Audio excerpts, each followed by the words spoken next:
May malapad na ngiti sa mukha ni Romel habang naglalakad siya pauwi sa kanilang bahay ng kanyang asawa na si Sandra.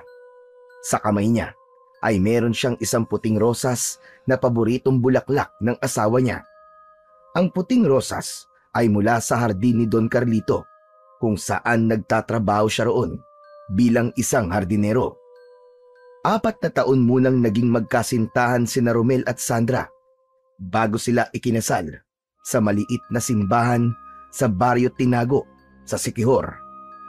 2 taon na silang kasal at napakasaya ni Romel dahil sa wakas ay pinagbigyan na sila ng Diyos sa kahilingan nilang magkaroon ng anak.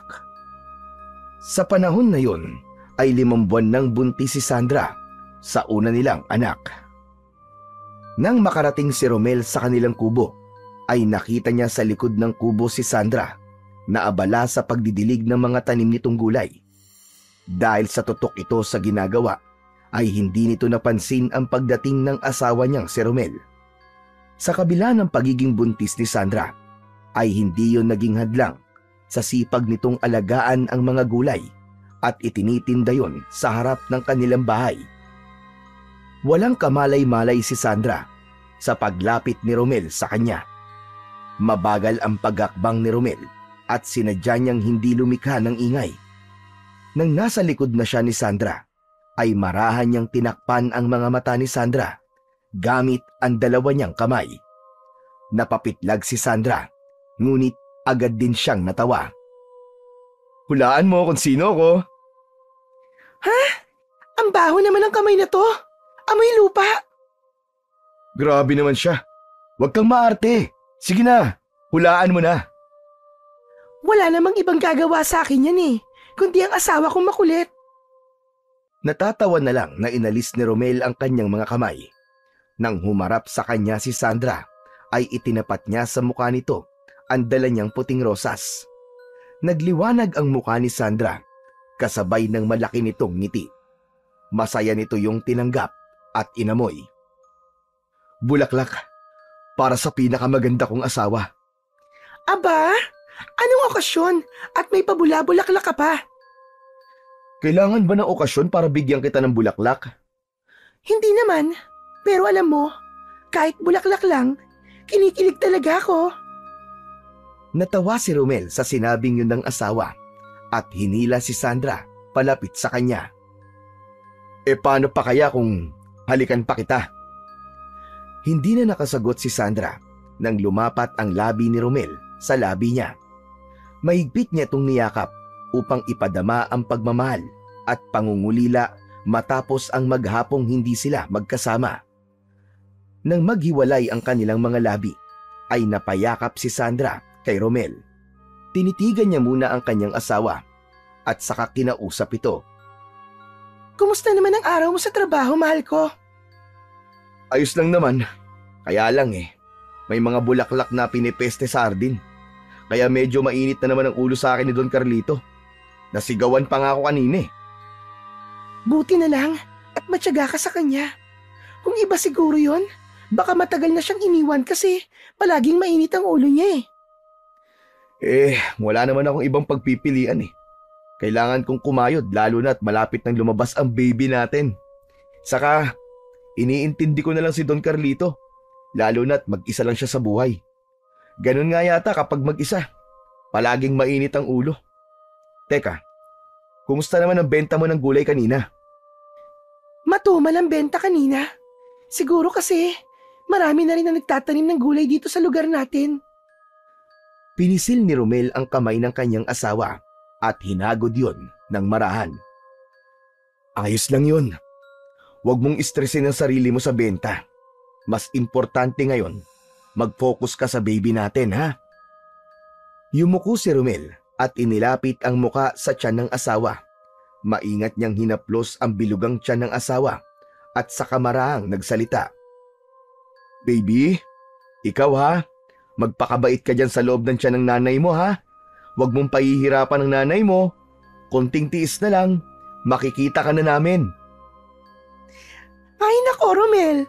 Napaka-corny mo. Siyempre, Dapat daw kasi kinakausap ang baby kahit nasa loob pa ng tiyan kasi naririnig tayo niyan. Muling tumayo si Romel. Oo nga pala. Ano bang ulam natin mamayang hapunan? Ginataang kalabasa at sitaw at may inihaw na tilapia rin. Aba, ayos ah. Paborito ko yun.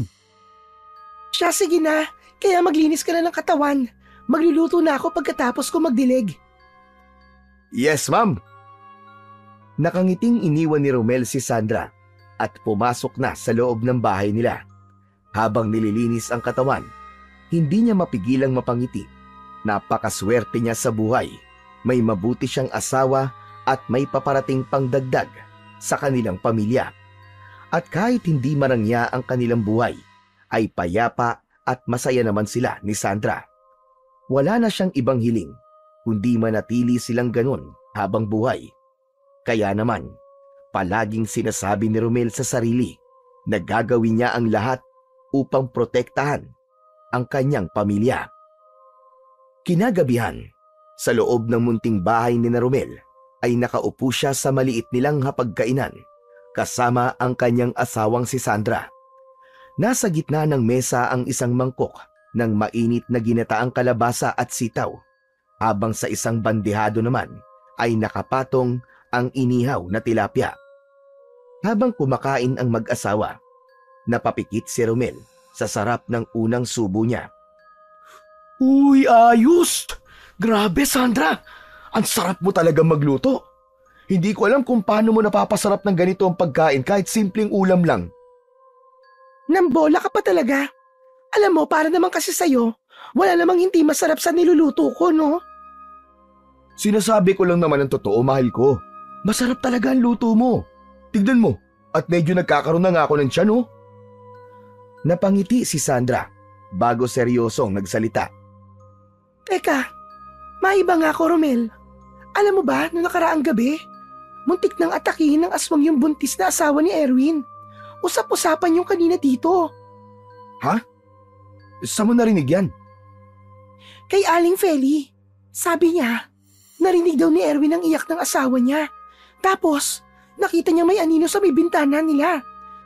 Nang pagbukas niya ng ilaw, may bakas ng malalaking paa sa labas ng bahay nila. Napailing si Romel at muling kumuha ng kanin. Sus! Huwag ka nagpapaniwala sa mga ganon, chismis lang yun. Baka may hayop lang na dumaan sa kanila. Hindi lang yun, Romel, ano ka ba? Ilang buntis na muntik ng atakihin itong mga nakaraang buwan. Si Aling Edna, na bagong panganak noon. Nagising na lang na parang may mabigat sa ibabaw ng dibdib niya. Buti na lang at nagising si Mang Berting, kaya naitaboy nila. Ang lakas niyo namang maniwala sa mga kwento-kwento. Hindi totoo mga aswang, Sandra. Ang tagal ko nang nabubuhay, pero kahit dulo ng buhok sa ilong ng mga aswang na yan, ay hindi ko pa nakikita. Hindi yun kwento-kwento lang, mahal ko. Ilang beses nang may nawawalang hayop sa lugar natin. Tapos ang iba, nakikita na lang na wala ng lamang loob. Hindi mo ba naalala yung kambing ni Mang Berto? Natagpuan sa kakahuyan yun, di ba? Punit-punit ang tiyan at wala ng laman. Tumawa si Romel at umiling. Sandra, alam mo, panigurado mga mababangis na hayop lang ang kumakain sa kapwa hayop nila. Hindi ibig sabihin na kagagawan kagad ng aswang kapag may ganong insidente. Pambihira ka. Huwag mo nga takutin ang sarili mo, okay? Baka mamaya makaapekto pa kay baby yan eh. Bakit ba hindi ka naniniwala? Kasi wala namang pruweba. Hindi mo ba napapansin? Lahat ng sinasabing nakita nilang aswang, kwento lang. Wala namang nahuhuli. Kung totoo ang aswang, sana'y matagal na siyang nahuli sa dami ng tao dito sa atin. Nagkibit balikat na lamang si Sandra at muling kumuha ng pagkain. Kahit na ano pang sabihin mo, hindi ako mapapanatag hanggat nandito ang aswang na yon. Lalo na't buntis pa ako, Romel. Ayoko mapahamak ang anak natin. Wala kang dapat ikatakot, mahal ko. Walang aswang. At kung meron man, hinding-hindi kita pababayaan. Hindi ba't nangako ko sa'yo na poprotektahan ko ang pamilya natin? Sana nga, Romel. Sana nga'y tama ka na hindi totoo ang mga aswang. Pero sa dami na nangyayari sa lugar natin na hindi maganda, Ang hirap maniwala na hindi totoo ang mga aswang. Tama na nga muna yan. Kumain na lang muna tayo. Ang sarap-sarap ng hapunan natin tapos aswang ang pinag-uusapan natin. Sige na, pakiabot na nga lang nung sausawan. Napilitan na lang na tumango si Sandra at inabot sa asawa ang sausawan na nasa platito. Habang tinitignan ni Romel si Sandra, ay ramdam niya pa rin ang pagkabahala nito. Aminado naman siya na may mga hindi magagandang nangyayari sa baryo nila, ngunit para sa kanya ay hindi aswang ang may gawa ng mga yon. May hinala siya na kung hindi mabangis na hayop, ay tao mismo ang responsable sa mga yon. Oras na ng pagtulog ni na Romel at Sandra. Nakahiga na si Romel sa papag at nakapatong ang isang kamay sa noo habang nakatingin sa kawalan. Naghihintay siyang dalawin ng antok, ngunit hindi siya makatulog dahil sa mahihinang kaluskos ni Sandra sa paligid. Tinignan ni Romel si Sandra na nakatayo sa tabi ng bintana. May hawak itong garapong puno ng asin at marahang inilalagay yon sa gilid ng bintana. Maya-maya pa ay sa pinto naman ito naglagay ng asin. Mahal ko, ano ba yung ginagawa mo? Nilalagyan ko lang ng proteksyon tong bahay natin para hindi tayo lapitan ng mga aswang. Napabuntong hininga si Romel. Umupo siya sa papag at pinanood ang asawa habang isinasabit nito ang isang baging ng makabuhay sa bintana. Pambihira. Sayang naman yung asin. Magkano na ba ang kilo niyan ngayon? Mas mabuti na magsayang ka ng asin kesa sa magsisi sa huli kapag inatake tayo ng mga aswang na yon. Napailing si Romel at napangiti na lang. Alam niyang kahit na anong sabihin niya ay hindi niya mapapaniwala si Sandra na walang aswang. Kaya naman, humiga na lang siya uli. O sige na, sige na. Halika na dito at matulog na tayo. Hindi ka pwedeng mapuyat at buntis ka. Matapos ang huling pagsasaboy ng asin, isinara ni Sandra ang bintana at pinatay ang ilaw bago lumapit sa papag. Tumabi ito kay Romel, ngunit pagkahiga pa lang nito sa kama ay bigla itong hinila ni Romel palapit sa kanya. Romel, ano ba? Ano bang ginagawa mo? Wala ka bang naisip gawin ngayong gabi? Tamang-tama, malamig ang panahon. Ano na naman ba yan? Alam mo na, mag-asawa naman tayo, di ba? Tigil-tigilan mo nga ako, Romel. Magtiis ka muna. Alam mo namang buntis ako eh. Natawa si Romel at mas hinigpitan pa ang yakap sa kanyang asawa. Nagbibiro lang naman ako eh. Halika nga, matulog na tayo. Dahan-dahan nang bumalot ang antok sa kanilang dalawa. Ngunit habang payapa nang nakayakap si Romel kay Sandra, hindi niya napansin ng asawa na nananatiling gising at patuloy na nakikinig at nakikiramdam sa tahimik na paligid. Kinaumagahan, nagising si Romel sa amoy ng bawang na ginisa sa kawali. Nang dumilat siya, ay wala na sa tabi niya ang kanyang asawa. Bumangon siya mula sa papag at lumabas ng silid. Dinatnan niyang abala si Sandra sa harap ng kalan. Nakatali ang buhok nito at may suot na lumang duster. Maingat na binaligtad nito ang daing na bangus sa kawali habang ang sinangag at pritong itlog ay nakaayos na sa mesa. Ngumiti si Romel at lumapit sa asawa. Yumakap siya mula sa likuran at hinalikan ito sa likod ng ulo. Wow! Ang sipag naman ng asawa ko. Gutom ka na, no? Maghilamos ka na at kumain na tayo. Sumunod naman si Romel sa kanyang asawa. Mabilis siyang naghilamos at nagmumug bago umupo sa tapat ng maliit nilang lamesa. Kinuha niya ang pinggan at nagsandok ng kanin habang pinagmamasdan ang asawa. Napansin niyang tahimik ito at tila malalim ang iniisip. Mahal ko, bakit parang balisa ka? Hindi ka ba nakatulog na maayos kagabi? Umatake na naman daw ang aswang kagabi. Ang inatake, yung manukan ni Mang Kulas. Wala nang natira kahit isang manok. Ang sabi ni Aling Celia galit na galit daw si Mang Kulas at halos isumpa yung aswang. Baka naman tao lang ang may gawa nun o kaya magnanakaw lang. Umiling si Sandra at napasulyap sa labas ng bintana. Ala Romel, kapag tayo na mismong inatake ng mga aswang? Hindi yun mangyayari, pambihira ka naman Kasi nga, walang aswang. Napakagatlabi si Sandra at hindi na lang nagsalita. Ipinagpatuloy na lang nito ang pagkuha ng pagkain. Napabuntong hininga si Romel at inabot ang kamay ni Sandra. Marahan niyang pinisil yun, ngunit kahit na anong gawin niya, hindi niya maalis ang pangamba sa mga mata ng kanyang asawa. Matapos mag-almusal, ay naghanda na si Romel para pumasok sa trabaho. Habang nakatayo siya sa pintuan, ay isinuot niya ang kanyang lumang sombrero na lagi niyang sinusuot sa trabaho. Nakatali na ang kanyang baon sa isang maliit na tela at handa na siyang umalis.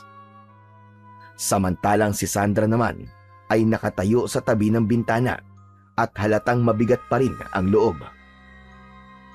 Aalis na ako, mahal ko Huwag ka na mag-isip ng kung ano-ano Paanong hindi ako mag-iisip, mahal ko? Parami na ng parami ang insidenteng hindi maganda sa lugar natin. Napailing si Romel pero hindi na siya nakipagtalo.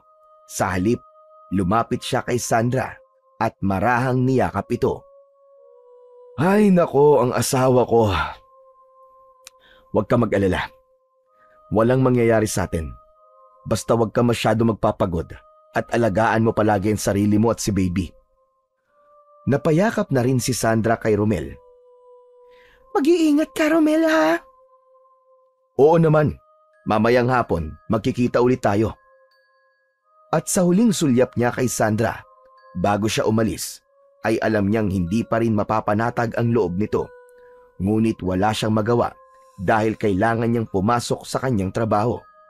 Kaya naglakad na siya palabas ng kanilang bakuran, habang si Sandra ay nananatiling nakatayo sa may pintuan at sinundan siya ng tingin.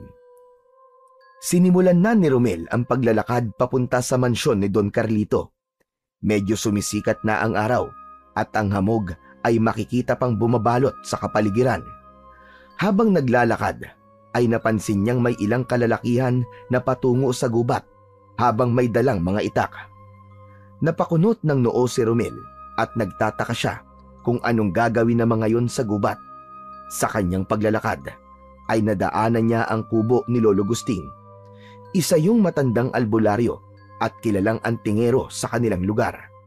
Maraming tao ang lumalapit kay Lolo Gusting para sa panggagamot o pagkuha ng mga agimat at anting-anting. Nasa labas ng kubo ang matanda. Nakaupo ito sa isang mahabang upuan habang nagngangaanga. May hawak itong lumang baston at tila malalim ang iniisip. Lumapit si Romel sa matanda upang magtanong. Lolo Gusting, magandang umaga po sa inyo. Magandang umaga rin naman, Romel. Anong sadya mo rito? May itatanong lang po sana ako Napansin ko po kasi yung mga lalaki na papunta po dun sa gubat. May dala pa pong mga itak. Ano po kayang pakay nila ron? Naghahanap sila ng mutya ng pukyutan. Ano po? Mutya ng pukyutan? Abay, ano po ba yun? May kumalat na kwento sa baryo natin na pampaswerte raw sa buhay at negosyo ang mutya ng pukyutan. Kapag nakuha mo daw yun, ay magiging maunlad ang kabuhayan mo at tatamaan ka ng swerte. Kaya hayon ang mga damuho, nagbabakasakali sila na makahanap sila ng mutya ng pukyutan. Ikaw, bakit hindi mo subukan na maghanap ng ganong mutya? Napailing si Romel. Lolo Gusting, hindi naman po ako naniniwala sa ganun Mas gusto ko pong pinaghihirapan ang kikitain ko para sa pamumuhay namin ni Sandra, kaysa umasa sa kung anumang mutya o swerte. Maganda naman niyang pananaw mo, Romel. Pero itong tandaan mo, hindi lang ang mga bagay na yan na dapat mong iniisip. Lalo na't may aswang na gumagala sa baryo natin. Buntis pa naman ang asawa mo. Nako, pati po pala kayo, Lolo Gusting, ay naniniwala sa ganyan-ganyan. Hindi po totoong aswang. Imposible naman po may ganong nilalang. Umiling si Lolo Gusting at tinitigan si Romel ng matalim. Huwag kang maging kampante, Romel. Hindi mo lang nakikita. Pero nariyan lang sila sa paligid. Minsan, ang hindi nakikita, ang mas mapanganib. Sige po, Lolo Gusting. Kailangan ko na pong pumasok sa trabaho eh. O sige, mag-iingat ka, iho. Pero tandaan mo ang sinabi ko sa iyo, ha? Mas mabuti lang handa kaysa magsisi ka sa bandang huli. Nagpatuloy na sa paglalakad niya si Romel, ngunit hindi na niya inisip ang tungkol sa mutya ng pukyutan at ang tungkol sa aswang na sinabi ng matanda. Dahil para sa kanya, ang mahalaga lang ay ang sipag at tiyaga para sa kinabukasan nila ni Sandra. At ang paniniwala sa mga ganong bagay ay magbibigay lamang sa kanila ng takot at peking pag-asa sa buhay. Pagdating ni Romel sa mansyon ni Don Carlito ay huminto siya saglit upang pagmasdan ang kabuuan ng lugar. Sa loob ng mataas na bakod na yari sa bato at bakal, nakatayo ang napakalaking mansyon ni Don Carlito na merong 2 palapag at malalaking bintana. Ang bakuran ng mansyon ay napakalaki rin. May malawak na damuhan, mga pulang orchids, rosas at iba't ibang klasing halamang ornamental na maingat na nakaayos. Sa gitna ng hardin ay may isang lumang fountain na may ribulto ng isang babaeng walang saplot. Hindi na yun gumagana at puno na ng lumot ang paligid.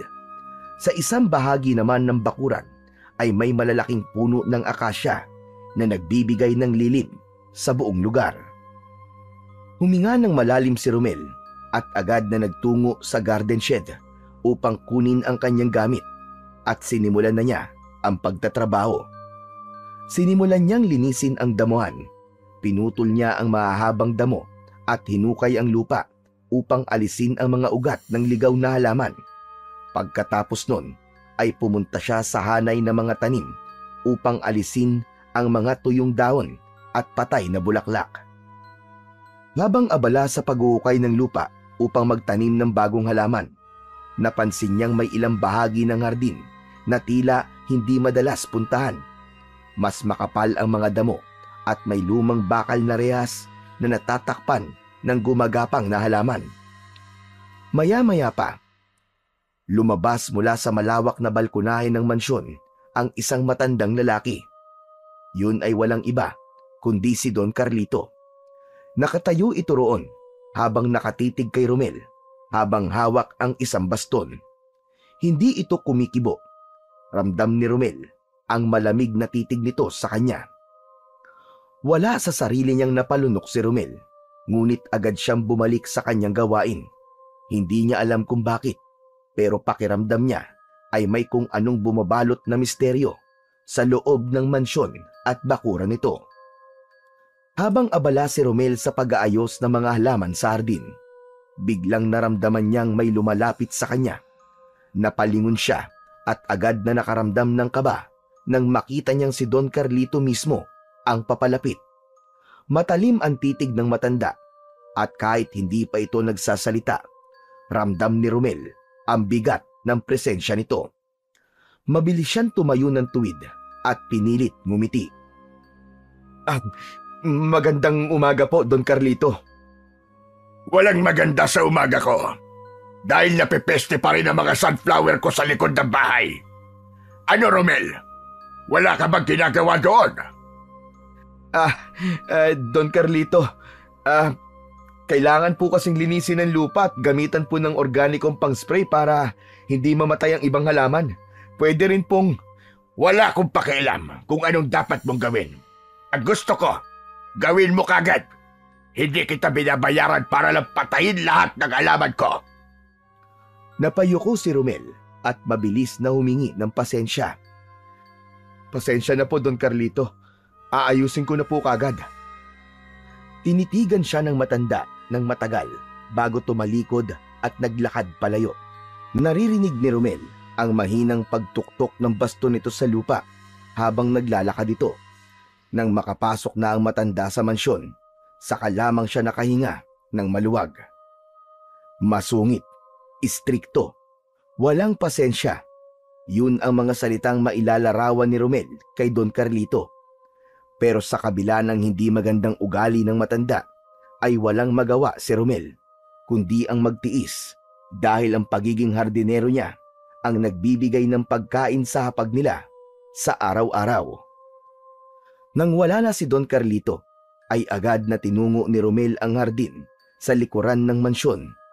Doon niya nakita ang hanay ng mga sunflower na dati ay magaganda at malago, ngunit ng sandaling yon ay unti-unti nang nalalanta at may mga dahong kinakain ng maliliit na insekto.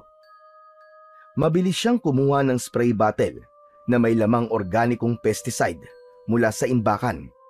Sinimulan niyang i-spray yun sa bawat halaman. Siniguro niyang naaabot ang ilalim ng mga dahon kung saan nagkukubli ang mga peste. Mataman din niyang sinuri ang lupa at tinanggal ang mga uod at itlog ng insekto gamit ang maliit na kutsilyong panghalaman. Habang ginagawa yun ni Romel, ay kinakabahan siya. Ayaw niyang mapagalitan muli ni Don Carlito dahil baka palitan siya nito bilang hardinero.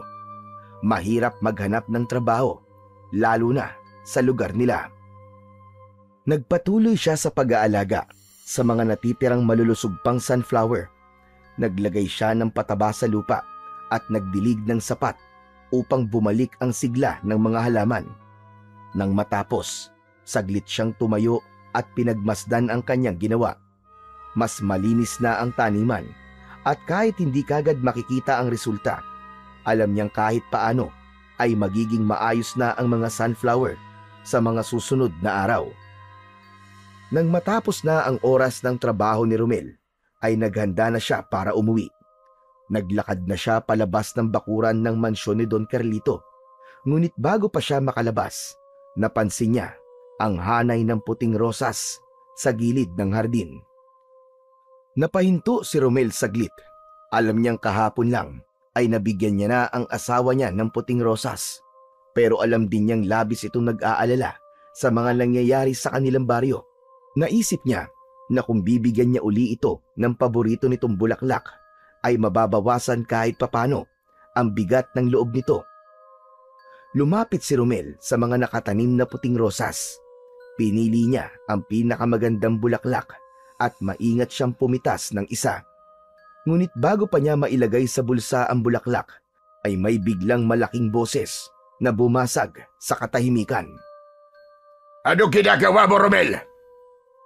Napapitlag si Romel at agad na humarap. Nakatayo doon si Don Carlito at ilang hakbang lang mula sa kanya. Nakakunot ang noo nito at matalim ang tingin. Malaki ang mga hakbang na lumapit ito kay Romel. Don Carlito!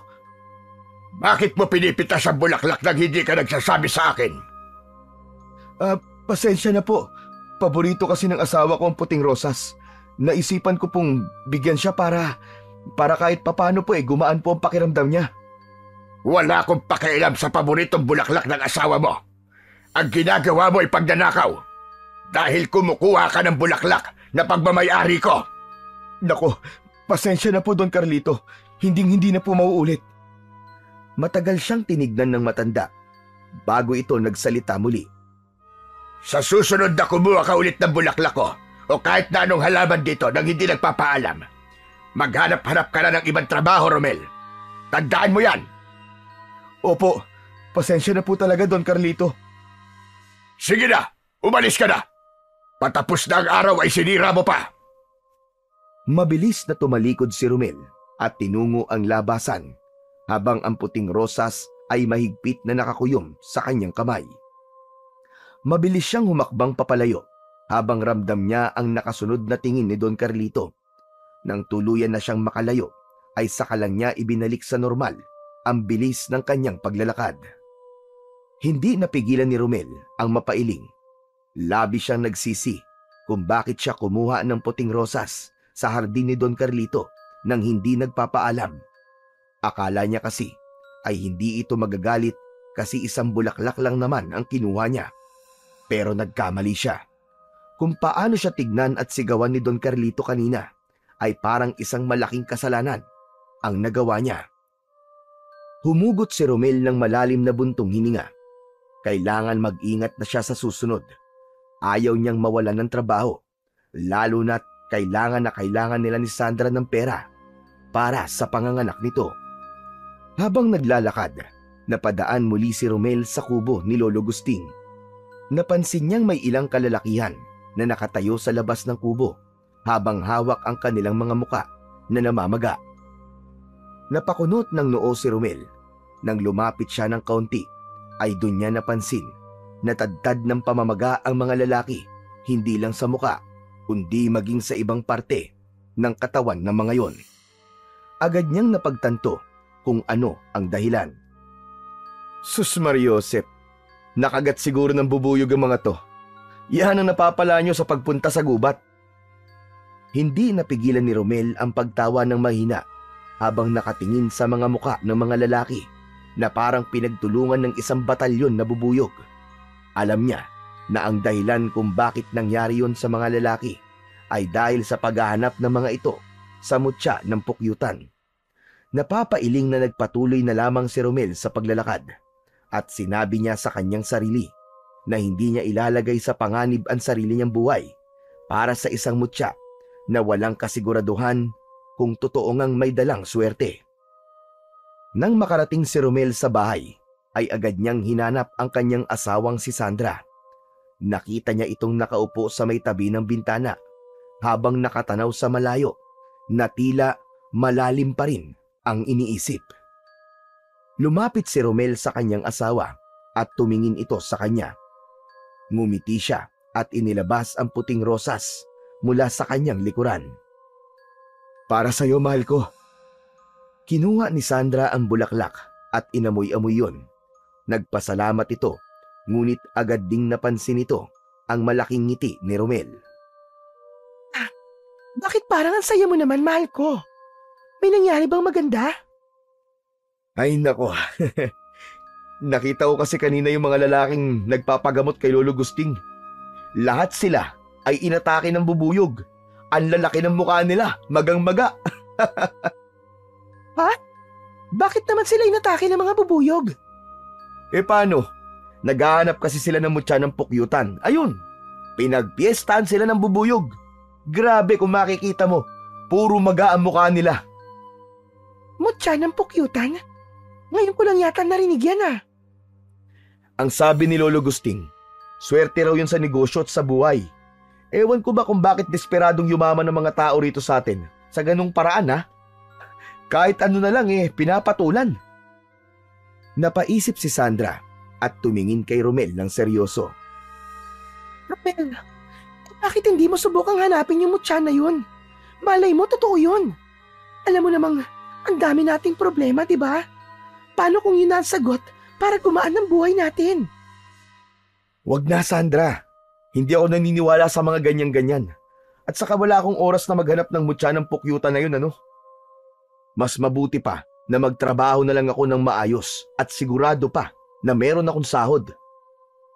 Sayang naman kasi. Wala naman sigurong masama kung susubukan mo. Hindi na, mahal ko. Ayoko nga magaya sa mga yun na namamaga ang mga muka.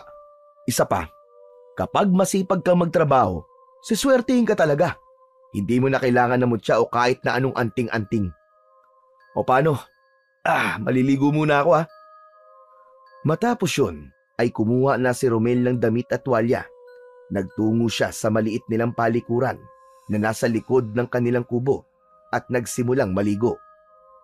Sa kabila ng sinapit na mga lalaking naghahanap ng mutya ng pukyutan, ay nabalitaan ni Romel kay Lolo Gusting na patuloy pa rin ang mga yon sa paghahanap ng mutya. Doon na pagtanto ni Romel na marami pa ring tao ang nais na yumaman sa mabilis at hindi siguradong paraan. Isang umaga, pagdating ni Romel sa bahay ni Don Carlito, ay agad siyang nagtungo sa likod bahay para tapusin ang paglalagay ng pesticide sa mga sunflower. Habang nag-i-spray siya, napansin niya ang isang bahay ng bubuyog na nakasabit sa isang puno ng sampalok. May kalakihan yon at napakaraming bubuyog at pukyutan ang umaaligid doon. Nawala ang atensyon ni Romel sa bahay ng bubuyog nang biglang dumating si Don Carlito. Nakakunot ang noo nito at halatang iritado. Romel! Romel! Bakit hindi mo pa dinidiligan ang mga rosas sa harap? Tatapusin ko lang po itong pag-i-spray ng pesticide sa sunflower, Don Carlito. Magdidilig po ko ron pagkatapos po dito. Bilisan mo yan! Tumalikod na si Don Carlito. Hindi pa ito nakalalayo nang bigla itong napasigaw dahil sa sakit. Nagulat si Romel at agad siyang lumapit sa kanyang amo. Don Carlito, ano po nangyari? Nakagat ako ng bubuyog. Napakasakit. Saan ba galing ang bubuyog na yon? Hawak ni Don Carlito ang braso. May bahagi nun na namumula at nakita niya ang bakas ng kagat ng bubuyog. Don Carlito, may bahay po kasi ng bubuyog dun sa puno po ng sampalok. Ano? Alam mo na palang may bahay ng bubuyog doon, hindi mo pa inalis. Hinintay mo pa talagang makagat ako. Don Carlito, delikado po kasi yun eh. Baka kuyugin po ako ng mga bubuyog kapag ginalaw ko po ang bahay nila. Hardinero ka, hindi ba? Trabaho mo yon, kaya gawin mo. Gusto ko mamayang hapon, bago ka umuwi, ay wala na dapat ang bahay ng bubuyog na yun dito, sa bakuran ko. Nagkakaintindihan ba tayo? Wala nang nagawa si Romel kundi ang tumango. Kahit labag sa kalooban niya ang utos ni Don Carlito. Nang makaalis na si Don Carlito, ay naisip ni Romel kung paano niya maaalis ang bahay ng bubuyog. Napatingin siya sa paligid at napansin niya ang ilang tuyong dahon at sanga na nagkalat sa lupa. Doon siya nakaisip ng isang paraan. Kinuha ni Romel ang mga tuyong sanga at dahon, saka yun pinagpatong-patong sa ilalim ng puno ng sampalok. Kumuha siya ng posporo mula sa kanyang bulsa at sinindihan ang bunton ng tuyong dahon at sanga. Unti-unti yung nagliyab at lumikha ng itim na usok. Pumaitaas ang usok papunta sa bahay ng bubuyog. Sa loob lamang ng ilang sandali, napansin niyang nagsimula ng umalis ang mga bubuyog at lumipad palayo mula sa pugad ng mga yon. Hinintay niyang tuluyang mawala ang karamihan sa mga bubuyog bago siya kumuha ng isang upuan at itinapat sa puno. Tumungtong siya roon at inabot ang bahay ng bubuyog dahil sa tingin niya ay wala nang bubuyog doon. Marahang hinawakan ni Romel ang bahay ng bubuyog at tinanggal yon mula sa sanga. Biglang may isang bubuyog na lumabas mula sa bahay at kinagat nun ang kamay niya. Napaaray si Romel at dahil sa sakit ay nabitiwan niya ang bahay ng bubuyog. Bumaksak yon sa lupa at nadurog. Napamura si Romel at bumaba na siya sa upuan. Napatingin siya sa nadurog na bahay ng bubuyog at isang bagay ang umagaw sa pansin niya. Isang maliit na bato na kulay dilaw na may halong itim ang nasa gitna ng piraso ng nasirang bahay ng bubuyog. Yumukod siya at dinampot ang kakaibang bagay. Tinignan niya yon ng maigi, para yung isang bato na may makinis na ibabaw at kumikislap sa sinag ng araw. Napapitlag si Romel nang marinig niya ang yabag ni Don Carlito.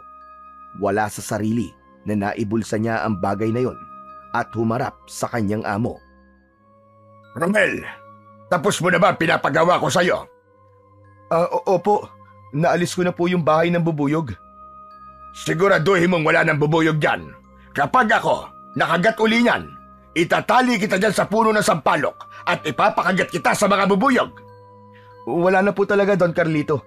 Itatapon ko na lang po tong bahay nila. Mabuti kung ganon. Ayoko nang makita yan dito. Tumango si Romel at agad na kumuha ng isang sako. Nilagay niya ang mga pira-pirasong bahay ng bubuyog sa loob at dali-daling tinapon sa basurahan. Nang makauwi na si Romel sa kanilang bahay, ay sinalubong siya ni Sandra na may dalang mga sariwang gulay. Napansin nito ang namamaga niyang kamay. Ano nangyari sa kamay mo, mahal ko? Nakagat ako ng bubuyog eh. Paano tong si Don Carlito pinaalis sa akin yung bahay ng bubuyog dun sa hardin niya? Ayan kasi. Tinawanan mo pa yung mga lalaki na magaang mukha dahil sa paghahanap ng mutya ng pukyutan. Ikaw tuloy, na magarin ang kamay mo. Sa kamay lang naman ang sa akin eh. Hindi sa muka. Mas okay na to kaysa sa sinapit nila. Eh kung sa mukha kaya, Eh di, wala ka nang makikitang pogi dito sa bahay. maligo ka na nga. Puro ka talaga kalokohan. Tumango si Romel at pumasok na siya sa banyo. Habang hinuhubad niya ang kanyang pantalon, nakapanya sa bulsa niya ang bagay na nakuha niya sa bahay ng bubuyog. Inilabas niya yon at tinitigan. Ang maliit na batong dilaw na may halong itim ay tila may kakaibang ningning sa ilalim ng ilaw. Hindi niya alam kung bakit, pero nang idinampi niya yon sa kanyang palad, ay may naramdaman siyang kakaibang enerhiya na dumaloy sa kanyang katawan. Saglit siyang natulala at nakiramdam. Tinitigan pa niya yon mabuti, sabay kibit ng balikat. Inilagay niya yon malapit sa lagayan ng sabon at nagsimula na siyang maligo. Kinagabihan, habang mahimbing na natutulog si Romel, ay nagising siya nang malakas siyang yugyugin ni Sandra. Napabalikwas siya ng tingin sa kanyang asawa. Kinakabahan siya nang makita si Sandra na nakaupo sa gilid ng papag. Nakayuko ito habang hawak ang tiyan at namimilipit sa sakit. Ano nangyayari sa'yo, Sandra? Sumasakit na ang tiyan ko, Romel. Sumasakit na ang tiyan ko. Ha? Naku, manganganak ka na ba? Sa tingin ko hindi pa. Mag-aanim na buwan pa lang tong bata sa tiyan ko. Napalunok si Romel. Hindi niya alam kung ano ang kanyang gagawin, pero alam niyang hindi yun normal. Kailangan madala ka sa ospital. Hahanap lang ako na mag-aatid sa atin. Sandali lang, Sandra. Sandali lang, lalabas lang ako. Mabilis na bumangon si Romel at halos hindi niya na isuot ng maayos ang tsinelas sa pagmamadali niyang lumabas ng bahay. Dumiretso siya sa bahay nang kilala niyang may tricycle at malakas siyang kumatok sa pinto nun. Maya-maya pa ay bumukas ang pinto at sumilip ang antok pang si Raul. Agad na sinabi ni Romel kay Raul ang nangyayari sa asawa niya at ang pangangailangan na madala kagad ito sa ospital. Hindi nagdalawang isip si Raul na tulungan si Romel. Anito ay hihahanda lang nito ang tricycle nito at pupunta na lang kagad ito sa bahay ni na Romel. Matapos magpasalamat ay mabilis na tumakbo si Romel pabalik sa kanilang bahay. Pagdating niya sa pintuan ay halos matumba siya sa pagkagimbal nang makita niya si Sandra na nakahandusay sa sahig at walang malay. Ang mas lalong nagpakaba sa kanya ay ang dugo sa magkabilaan nitong binti. Mabilis niyang nilapitan at niyakap ang asawa. Nanginginig ang kanyang mga kamay nang buhati niya ito upang ilabas ng bahay. Sakto namang dumating si Raul at inihinto nito ang tricycle sa harap ng bahay ni na Romel. Agad niyang isinakay ang asawa sa loob. Hindi na nagsayang ng oras si Raul at agad nitong pinaharurot ang tricycle papunta sa pinakamalapit na ospital, habang si Romel ay hawak-hawak ang kamay ng walang malay na si Sandra. Walang tigil siyang nagdadasal na sana ay maging ligtas ang asawa niya at ang kanilang anak. Pagdating ni na Romel sa pampublikong ospital, ay agad silang tinulungan ng mga nurse at ng iba pang medical staff. Wala pa ring malay si Sandra ng sandaling yun. Mabilis na isinakay si Sandra sa isang stretcher at dinala sa emergency room. Halos hindi na nakasunod si Romel dahil sa bilis ng pangyayari, pero nanatili siyang nakatanaw sa kanyang asawa habang unti-unti yung naglalaho sa kanyang paningin. Pakiramdam ni Romel ay bumagal ang takbo ng oras. Napaupo siya sa isa sa mga bangko sa labas ng emergency room at hindi siya mapakali. Panay ang dasal niya na sana ay ligtas ang kanyang mag-ina. Nanginginig ang kanyang mga kamay habang mahigpit na nakasalikop ang mga yon. Makalipas lang ang ilang minuto, lumabas ang isang doktor mula sa loob ng emergency room. Lumapit ito kay Romel at ipinaalam na ligtas na ang kanyang asawa at anak. Ayon sa doktor, si Sandra ay nagkaroon ng placental abruption, isang kondisyon kung saan bahagyang humiwalay ang inunan mula sa dingding ng matris bago pa dumating ang tamang oras ng panganganak. Yun ang naging dahilan ng biglaang pagdurugo at matinding pananakit ng tiyan ni Sandra. Hindi man masyadong maintindihan ni Romel ang sinabi ng doktor, ay nakahinga na siya ng maluwag. Sapat na sa kanya ang sinabi nito na ligtas na ang kanyang mag-ina. Ngunit ayon sa doktor, hindi pa maaaring makauwi si Sandra. Kailangan pa nitong manatili sa ospital upang maobserbahan. Tahimik na tumango si Romel habang pinipilit na pakalmahin ang sarili. Wala siyang ibang nagawa kundi maghintay at umasa na tuluyang magiging maayos ang lahat. Kinaumagahan, kahit walang tulog ay lumabas siya sa wardroom kung saan naroon si Sandra upang alamin kung ano na ang dapat nilang asikasuhin para makalabas ng ospital. Nang makuha niya ang hospital bill, nanlaki ang kanyang mga mata. Di biro ang halagang kailangan nilang bayaran at wala siyang ganung perang hawak. Napalunok siya at saglit na napanganga. Bumalik si Romel sa wardroom at nakita niyang gising na ang kanyang asawang si Sandra. Nakasandal ito sa kama habang hinihimas ang tiyan. Agad niyang nilapitan ang kanyang asawa. "Kumusta na ang pakiramdam mo, mahal ko?" Medyo mas okay na. Hindi na masyadong masakit ang tiyan ko. "Buti naman. Sabi ng doktor, kailangan mo pang magpahinga rito." Kailan daw tayo makakalabas? "Pwede na daw siguro bukas. Basta makabayad na tayo." Gaano kalaki ang babayaran natin, Romel? "Medyo malaki. Wala pa akong ganung pera ngayon. Kaya lalabas muna ako para maghanap ng pambayad." Paano kung di ka makahanap? "Hindi ako papayag na hindi tayo makauwi bukas. Gagawa ko ng paraan." Sigurado ka ba? "Oo, mahal ko. Magpahinga ka na lang muna dito, ha? Huwag ka na muna mag-isip ng kung ano-ano." Huminga ng malalim si Romel bago tumalikod at lumabas ng ward. Habang naglalakad palabas ng ospital, nag-isip siya kung saan siya maaaring humingi ng tulong o kung sino ang maaari niyang lapitan. Wala siyang ibang naisip kundi si Don Carlito. Napahinto siya saglit sa tabi ng kalsada. Alam niyang hindi madaling makahiram ng pera kay Don Carlito, pero wala siyang ibang maisip na taong pwede niyang mahingan ng tulong, kaya kailangan niyang subukan na lumapit sa kanyang amo. Agad na sumakay ng jeep si Romel. Nang makababa siya, ay naglakad siya patungo sa mansyon ni Don Carlito. Pagdating niya sa tarangkahan, agad siyang sinalubong ng bantay at pinapasok sa loob ng bakuran. Ilang sandali lang ay bumukas ang malaking pinto ng mansyon at lumabas si Don Carlito. Bumakas ang inis sa mukha nito nang makita si Romel. Anong oras na, Romel? Bakit ngayon ka lang pumasok? "Pasensya na po, Don Carlito. Dinala ko po sa ospital ang asawa ko kagabi." Bahagyang nagtaas ng kilay si Don Carlito. At bakit? Ano nangyari sa asawa mo?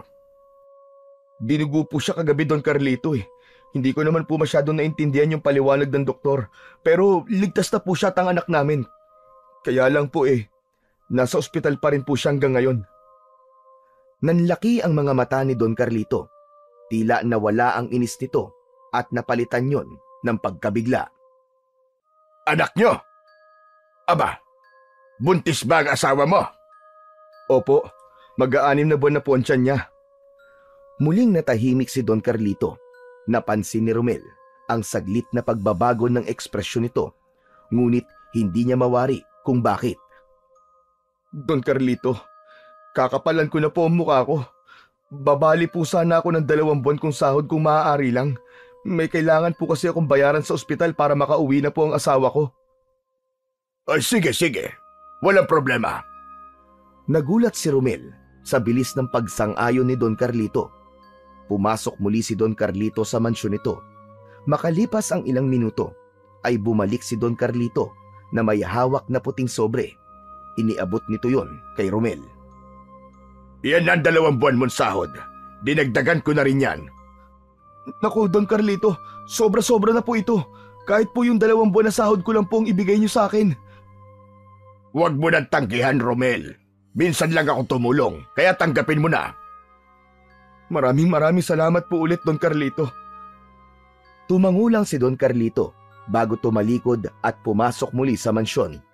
Si Romel naman ay mabilis na lumabas ng bakuran habang hawak ang sobrang naglalaman ng perang pambayad nila sa ospital. Nagtaka siya sa kabaitang ipinakita ni Don Carlito pero hindi niya na yun masyadong binigyan ng pansin. Ang mahalaga, makakalabas na si Sandra sa ospital at makakauwi na sa kanilang bahay. Agad na bumalik si Romel sa ospital at binayaran na niya ang bills nila roon. Matapos magbayad ay lumapit sa kanya ang doktor upang sabihin na bukas ay maaari nang makauwi si Sandra dahil maayos na ang lagay nito at ang baby nila. Ayon dito ay kailangan lang magtuloy-tuloy ang pahinga ng kanyang asawa. Labis ang tuwa ni Romel sa narinig. Sa wakas, makakauwi na rin sila. Bukod pa roon, ay may natira pang pera mula sa ibinigay ni Don Carlito na sapat para sa mga susunod na araw habang nagpapalakas si Sandra. Kinabukasan ay nakalabas na nga ng ospital si Sandra. Inalalayan ni Romel si Sandra palabas ng ward. Hawak niya ang maliit na bag na naglalaman ng ilang gamit nila sa ospital habang marahang naglalakad si Sandra na halatang nangihina pa rin. Sa labas, habang naghihintay sila ng jeep, mahigpit ang pagkakahawak ni Romel sa kamay ng asawa. Komportable ka ba, mahal ko? Baka gusto mong umupo muna. Ayos lang ako. Ang gusto ko lang ay makauwi na tayo. Ngunit bago pa sila makasakay ng jeep, isang itim na kotse ang huminto sa harapan nila. Bumaba ang bintana at bumungad si Don Carlito mula sa loob. Sumakay na kayo. Ihahatid ko na kayo sa inyo. Nagulat si Romel. Naku, wag na po, Don Carlito. Nakakahiya naman po sa inyo. Huwag ka nang tumanggi para mas mabilis kayo na makauwi ng asawa mo. Alam ni Romel na wala ng saysay ang pagtanggi niya. Kaya kahit nahihiya ay inalalayan niya si Sandra papasok sa kotse. Umupo sila sa backseat ng kotse. Habang umaandar ang sasakyan, nagpasya si Romel na ipakilala ang kanyang asawa sa amo niya. Don Carlito, siya nga po pala ang asawa kong si Sandra. Maraming salamat po sa tulong niyo, Don Carlito. Wala yon. Kumusta ka na? At ang baby mo? Medyo maayos na po ang pakiramdam ko. Ang sabi naman po ng doktor, makakabawi rin daw po ako ng lakas sa loob lang ng ilang linggo. Napansin ni Romel na tila biglang naging mataman ang tingin ni Don Carlito kay Sandra mula sa rearview mirror, lalo na sa tiyan nito. Hindi niya mawari kung bakit, pero may kakaibang interes sa mga mata ng matanda. Nagkatinginan sila ni Sandra na halatang napansin din yun. Ngunit sa halip na magsalita, ibinaling na lang ni Romel ang tingin sa labas ng bintana at pilit na binaliwala ang hindi niya magandang pakiramdam. Pagdating nila sa tapat ng kanilang bahay, ay nagpasalamat muna si Romel at Sandra kay Don Carlito sa paghahatid nito sa kanila. Matapos nilang makababa, ay umalis din kagad si Don Carlito. Habang naglalakad sila papasok sa bahay, ay nagsalita si Sandra. Ay, naman pala ang amo mo eh. Mukha lang masungit. Nagtataka nga ako kung bakit bigla siyang bumait. Pero hayaan mo na yun. Ang mahalaga ay nakauwi na tayo, mahal ko, at okay na kayo ni baby. Pagpasok nila sa loob ng bahay, ay nagpaalam siya kay Sandra na maliligo muna siya dahil malagkit ang kanyang pakiramdam. Naglakad si Romel papunta sa maliit nilang banyo. Pagpasok niya, ay tinanggal niya kagad ang kanyang damit at nagsimula na siyang maligo. Habang sinasabon ang kanyang katawan, ay napansin ni Romel ang isang maliit na bato sa tabi ng lagayan ng sabon. Yun ang batong nakuha niya sa bahay ng pukyutan. Sa di maipaliwanag na dahilan, tila may bumulong sa kanya na kunin niya yon. Napahinto si Romel sa paliligo. Naramdaman niya ang malamig na hangin na dumaan sa batok niya, pero wala namang butas ang kanilang banyo. Muling tumingin sa bato si Romel. Hindi niya alam kung bakit, pero parang may humahatak sa kanya rito. Dahan-dahan niyang kinuha ang bato at hinawakan yon ng mahigpit. Pakiramdam niya ay may kuryenteng dumaloy sa kanyang katawan. Para siyang nagising mula sa isang malalim na panaginip. Agad niyang tinapos ang kanyang paliligo. Nagbihis siya at isinilid ang bato sa kanyang bulsa bago lumabas ng banyo. Pagbalik niya sa loob ng bahay, nakita niyang nakaupo ang kanyang asawa sa papag. Ang gusto ko magpatingin kay Lolo Gusting, Romel. Sige, kung gusto mo, mamaya ipupunta tayo sa kanya. Tumabi si Romel kay Sandra at masuyo niyang niyakap ang kanyang asawa. Labis ang pasasalamat niya sa Diyos dahil hindi nito hinayaan na may mangyaring masama sa kanyang mag-ina. Matapos makapagpahinga ni na Romel at Sandra, ay naglakad na sila patungo sa kubo ni Lolo Gusting. Nang makarating sila roon, ay nadatnan nilang nakaupo ang matanda sa harap ng bahay nito. Kumusta ka na, Sandra? Nabalitaan ko na sinugod ka raw sa ospital. Ano ba nangyari? Dinugo po ako, pero sabi po ng doktor, maayos na raw po ako pati ang baby. Mabuti naman kung ganon. Pero, Lolo Gusting, gusto ko pa rin po makasigurado. Baka pwedeng kayo po ang tumingin sa baby namin ni Romel. Pumayag si Lolo Gusting. Pinapasok sila nito at pinahiga nito si Sandra sa banig. Maingat naman na humiga si Sandra habang nakamasid si Romel. Lumuhod si Lolo Gusting sa tabi ni Sandra at marahang pinatong ang magaspang niyang kamay sa tiyan ni Sandra. Pumikit ang matanda na waring nakikiramdam. Ilang sandali ang lumipas bago ito muling nagsalita. Totoo sinabi ng doktor. Maayos nang lagay ng iyong sanggol. Wala na kayong dapat na ipag-alala pa. Napabuntong hininga ng maluwag si Sandra. Ngumiti si Romel at marahang hinaplos ang buhok ng kanyang asawa. Pagkatapos nun ay tumayo si Lolo Gusting at kumuha ng isang maliit na bote mula sa kanyang istante. Iniabot nito yon kay Sandra. Gamitin mo ito, Sandra. Iaplas mo yan sa tiyan mo bago ka matulog para hindi ka masyadong makaramdam ng pananakit. Kinuha iyon ni Sandra at nagpasalamat. Samantala, inilabas naman ni Romel ang pera mula sa kanyang bulsa upang bayaran ang matanda. Ngunit nang hugutin niya ang pera, kasamang nahulog sa sahig ang maliit na bato na nakuha niya mula sa bahay ng pukyutan. Agad na yumuko si Lolo Gusting at pinulot ang bato. Nang makita nito yon ng malapitan, ay bahagyang nanlaki ang mga mata ng matanda. Hindi maitago ang gulat sa mukha nito. Aba Romel, saan mo nakuha ito? Dun po sa may bahay po ng pukyutan sa likod ng mansyon ni Don Carlito. Bakit po, Lolo Gusting? Hindi mo ba alam kung ano ito? Umiling si Romel.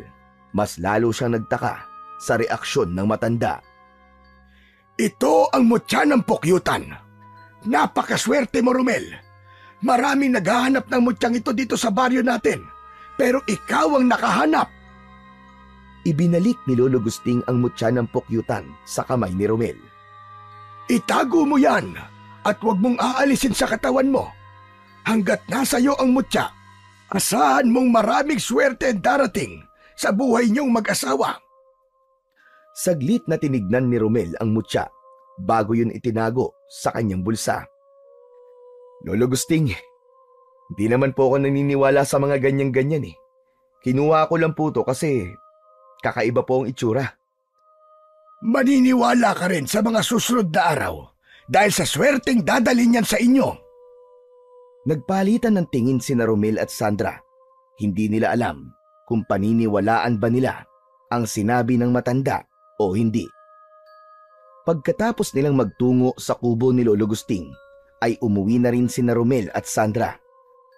Pagbalik nila sa kanilang bahay, ay naupo si Sandra sa upuan malapit sa bintana, habang si Romel naman ay nakatayo sa harapan nito. Maganda na sigurado na tayong ayos na ang anak natin, Sandra. Mahusay talagang albularyo si Lolo Gusting, ano? Tama ka, Romel. Pero sana ay totoo rin ang sinabi ni Lolo Gusting tungkol sa mutya na nakuha mo. Sana ay magdala talaga yan ng swerte sa atin. Hay nako, mahal ko. Hindi dapat tayo umasa sa mga bagay gaya ng mutya dahil tayo mismo ang gumagawa ng swerte natin. Hindi natin pwedeng iasa sa kahit na anong bagay ang kapalaran natin. Hindi tayo mabubuhay nang nakasandal lang sa isang bato o anting-anting. Pero wala naman sigurong masama kung maniniwala tayo, hindi ba? Kahit ilang mutya pang meron tayo, pero kung tamad tayo at hindi tayo kumikilos, wala ring mangyayari sa atin. Ang mabuti pa, mahal ko, magpahinga ka na. Sige na, ako na muna ang bahala rito sa bahay. Hindi na nagsalita si Sandra. Tumango na lamang ito at humiga sa kanilang papag. Kinuha ni Romel ang mutya ng pukyutan na nasa kanyang bulsa. May parte ng utak niya na nagsasabing itapo niya yon, ngunit mas nanaig ang sinasabi ng puso niya na sundin niya ang sinabi ni Lolo Gusting at itabi niya yon. Nagdesisyon muna si Romel na wag munang pumasok sa mansyon ni Don Carlito at pinayagan naman siya ng kanyang amo. Yun ay upang maalagaan at matulungan niya si Sandra sa mga gawain nito sa bahay habang bumabawi pa ito ng lakas. Tinulungan din ni Romel si Sandra sa pagtitinda ng gulay sa harapan ng kanilang bahay at napansin nila na hindi na nila kailangan maghintay ng matagal upang maubos ang mga paninda nila. Laging may bumibili at sa bawat araw, tila ba dumadami ng dumadami ang kanilang customer. Noon lang nila naranasan na ang kanilang mga gulay ay laging nauubos. Sinabi ni Sandra kay Romel na mukhang umiepekto na ang swerte ng mutya ng pukyutan sa kanila. Dahil doon ay unti-unti na ring naniwala si Romel sa taglay na swerte ng mutya. Ngunit sa kabila ng mga positibong pagbabago sa kanilang buhay, ay hindi napigilan ni Romel na makaramdam ng takot. Unti-unti, nagsimulang maglaro sa kanyang isipan ang mga posibleng kapahamakan na maaaring idulot ng mutya. Kung malalaman ng iba na siya ang may hawak ng mutya, posibleng magtangka ang ibang tao na kunin yon mula sa kanila. Isang gabi, hindi makatulog sina Romel at Sandra dahil sa sobrang alinsangan ng gabing yon. Panay ang galaw ni Sandra sa tabi ni Romel at alam niyang naiirita na ang kanyang asawa sa mainit na pakiramdam nito. Mahal ko, maligo ka kaya muna para mawala ang init sa katawan mo. Kakaligo ko lang kanina eh. Buksan mo na lang ang bintana para pumasok ang hangin. Bumangon si Romel at naglakad patungo sa bintana. Inalis niya ang kandado nun at marahan niyong binuksan. Ngunit laking gulat niya nang biglang may sumunggab sa kanya mula sa labas ng bintana. Isa yung malahalimaw na nilalang na may matutulis na ngipin at kuko at nanlilisik ang mga pulang mata. Natumba si Romel at pumaibabaw sa kanya ang nakakatakot na nilalang. Bumangon si Sandra at takot na sumigaw. Tulong! Tulungan niyo kami, mga kapitbahay! May aswang! May aswang! Nakipagpambuno si Romel sa aswang, ngunit sa hindi inaasahang pangyayari ay nagawa siya nitong makagat sa braso. Malakas na napasigaw si Romel nang dahil sa sakit at nararamdaman niya ang pagbaon ng matulis na ngipin ng aswang sa kanyang laman. Matapos yun, ay nilubayan na ng aswang si Romel at naglalaway itong tumingin kay Sandra. Mabilis na sumugod ang aswang sa kanyang asawa. Walang ibang nais si Romel ng sandaling yon, kundi ang mailigtas si Sandra.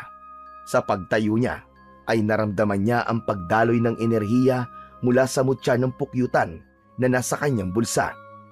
Isang hindi maipaliwanag na lakas ang dumaloy sa kanyang katawan. Bago pa man magtagumpay ang aswang na malapitan ang kanyang asawa, ay mabilis na nakalapit si Romel sa aswang. Mahigpit niya itong hinawakan sa braso at hinila palayo sa kanyang asawa. Ibinalibag niya ito sa sahig at napaungol ng malakas ang aswang dahil sa labis na sakit. Mabilis na gumalaw ang aswang at sumunggab ulit ito kay Romel. Ang matatalim nitong kuko ay nakahanda ng humiwa sa kanyang laman. Ngunit sa halip na matakot, naramdaman ni Romel ang mas matinding pagdaloy ng enerhiya mula sa mutya ng pukyutan na nasa kanyang bulsa. Parang may nag-aalab sa kanyang loob. Isang kakaibang puwersang nagpasigla sa kanyang katawan. Hindi na siya nagdalawang isip. Sa isang mabilis at matinding galaw, inundayan niya ng napakalakas na suntok ang muka ng aswang. Tumilapo ng aswang sa lakas ng kanyang kamao. Lumipad ito sa ere at humampas ng malakas ang likod nito sa dingding nilang sawali. Napunit ang manipis na dingding at tumalsik palabas ang aswang, pasadsad sa lupa. Hingal na hingal si Romel. Nanginginig pa ang kanyang kamao sa lakas ng suntok na ibinigay niya. Natigilan siya ng sandali na parang hindi makapaniwala sa kanyang nagawa. Ilang saglit pa ang lumipas bago siya tuluyang kumilos. Mabilis siyang lumabas ng bahay at handa na siyang tapusin ang laban. Ngunit pagdating niya sa labas ay wala na roon ang aswang. Sa halip, ang nadatnan niya ay ang kanyang mga kapitbahay na nagising sa ingay. Nakatayo ang ilan sa labas ng bahay ng mga ito habang may mga bitbit na gasera at lampara. Nag-usap-usap ang ilan sa kanila at halatang nagtataka sa kaguluhan. Ang mga mata nila ay nakatutok kay Romel ng puno ng pagtataka at kaba. Napahawak si Romel sa kanyang dibdib. Ramdam pa rin niya ang pintig ng mutya sa kanyang bulsa. Maya-maya pa ay dumating si Lolo Gusting na may hawak na buntot ng pagi. May bahagyang pag-aalala sa mukha nito habang papalapit kay Romel. Nasaan na ang iswang, Romel? Nakatakas po siya, Lolo. Hindi ko na po nakita kung saan siya nagpunta eh. Saglit na tinignan ni Lolo Gusting ang paligid na para bang inaalam kung naroon pa ang halimaw. Napabuntong hininga ito bago muling nagsalita. Si Sandra, kumusta siya? Kumusta ang asawa mo? Nasa loob po siya, Lolo Gusting. Pwede po ba tayong pumasok sa loob? May mga kailangan lang po akong itanong sa inyo. Tumango si Lolo Gusting. Agad na bumalik si Romel sa loob ng bahay kung saan nakita niyang nakaupo si Sandra sa papag. Lumuluha ito at nanginginig sa labis na takot. Lumapit siya rito at marahang hinawakan ang braso ng kanyang asawa. Ayos ka lang ba, mahal ko? Nasaktan ka ba? Ayos lang ako. Ikaw ang dapat kong tanungin yan. May sugat ka, Romel. Wala to. Huwag mo akong intindihin. Huwag ka mag-alala. Mababaw lang naman 'tong sugat ko eh. Hindi kumbinsido si Sandra. Tumayo ito at agad na kumuha ng lumang damit sa kanilang aparador. At lumapit ito kay Romel at maingat na itinapal ang tela sa sugat niya upang pigilan ang pagdurugo. Napatingin si Romel sa sugat niyang may nakatapal na lumang damit. Ramdam niya ang kirot nun pero ayaw niyang ipaalam sa kanyang asawa dahil mas lalo lamang itong mag-aalala. Samantala, tahimik lang si Lolo Gusting habang pinagmamasdan sila. Tila may iniisip itong malalim. Lumapit si Lolo Gusting kay Romel nang may bahagyang pag-aalala sa mga mata. Yung gusto mong itanong, Romel? Oo nga pala. Lolo, may gusto lang po ako malaman. Bukod po sa nagdadala ng swerte, meron po bang ibang kakayahan ng mutya ng pukyutan?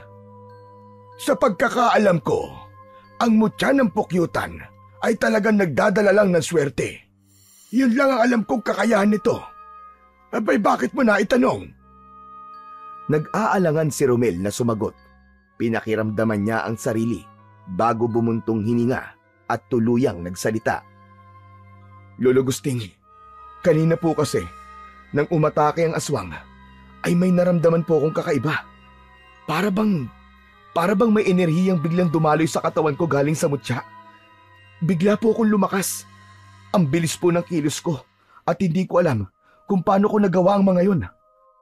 Malakas po ang kutob ko, Lolo Gusting, na ang mutya ang dahilan ng lahat ng yun. Biglang natahimik si Lolo Gusting at nag-isip ito ng malalim. Kung ganon, baka dahil sa kagustuhan mong iligtas si Sandra, ay nagawa mong buhay ng natutulog na kakayahan ng mutya. Posible na hindi lang swerte ang kayang ibigay ng mutya. Baka kaya ka rin itong bigyan ng lakas at bilis para lumaban sa mga nilalang na kagaya ng aswang. At baka kaya rin napunta sa iyo ang mutyang yan ay para gamitin mo ito bilang proteksyon sa pamilya mo at sa iyong mga kababaryo. Tahimik na napaisip si Romel. Kung totoo ang sinabi ni Lolo Gusting, ay isang malaking responsibilidad ang nakaatang sa kanyang balikat at ang bagay na yon ay maaaring magdulot ng malaking pagbabago sa buhay niya at ni Sandra. Maya-maya pa ay nagpaalam na si Lolo Gusting. Matapos umalis ni Lolo Gusting, ay nilingon ni Romel ang kanyang asawa na tahimik na nakaupo sa gilid ng papag. Bakas pa rin sa mukha nito na hindi pa rin ito lubos na makapaniwala sa mga nangyari. Alko, totoo bang binigyan ka ng lakas ng mutya ng pukyutan? Oo, mahal ko. Ramdam na ramdam ko talaga kanina. Parang may dumaloy na kuryente at kakaibang enerhiya sa katawan ko. Para bang nagkaroon ako ng kakaibang lakas na hindi ko pa nararanasan sa buong buhay ko. Hindi ko alam kung matutuwa ba ako o matatakot, Romel. Naguguluhan ako sa mga nangyayari sa atin. Kahit ako, mahal ko, hindi ko alam kung paano to nangyari. Noon, hindi ako naniniwala sa kahit na anong mutya o anting-anting. Para sa akin, lahat ng yun ay katang-isip lamang, maging ang aswang. Akala ko, kwento-kwento lang sila para takutin ang mga bata. Pero ngayong gabi, lahat ng hindi ko pinaniniwalaan noon ay nagkaroon na ako ng paniniwala. Hindi napigilan ni Sandra ang pagdaloy ng luha sa kanyang mga mata. Niyakap nito si Romel ng maigpit at puno ng takot. Hinagod naman ni Romel ang likod ng asawa. Hinayaan itong umiyak sa kanyang balikat. Romel, natatakot ako. Paano kung bumalik ang aswang na yon? Paano kung may mas malakas pang dumating? Paano kung magtagumpay siya sa balak niya sa atin? Huwag kang matakot, mahal ko. Gagawin ko ang lahat para protektahan ka. Pati na rin na magiging anak natin.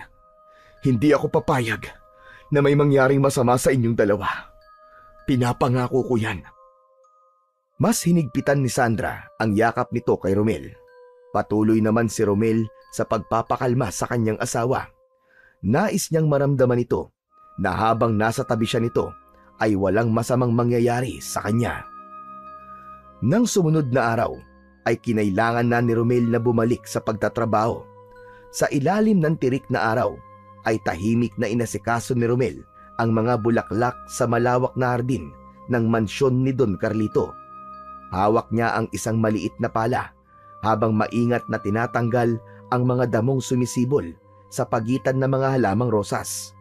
Ngunit kahit na anong pilit niyang pagtuon sa kanyang gawain, ay hindi niya maiwasang bumalik sa isip niya ang mga nangyari nung nakaraang gabi. Bigla siyang natigil sa ginagawa at ipinasok ang kamay sa bulsa. Hinugot niya ang maliit na mutya ng pukyutan at tinitigan yon. Salamat sa'yo. Hindi lang sa swerte na dala mo, kundi sa lakas na ibinigay mo sa akin kagabi.